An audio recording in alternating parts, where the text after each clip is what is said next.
đặt cái chỗ ấy đặt cái chỗ mà đâu chứ ạ như chân chồng nên cứ đặt nè nó sẽ băng chú vào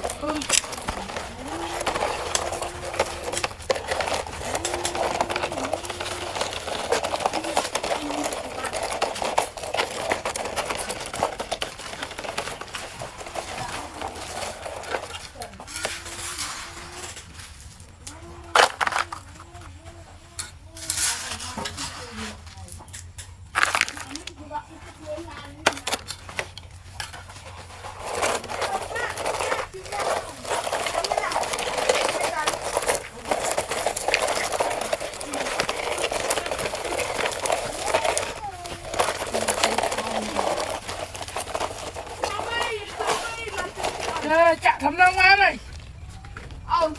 ta khỏi ăn làm đúng vậy ăn lan ăn nụ ăn đi nụ ăn đi ăn nào bật thơm ấy thơm thì có ăn mà phô anh thơm ấy phô anh lên anh nhận lên đi lên các người ở bên bố con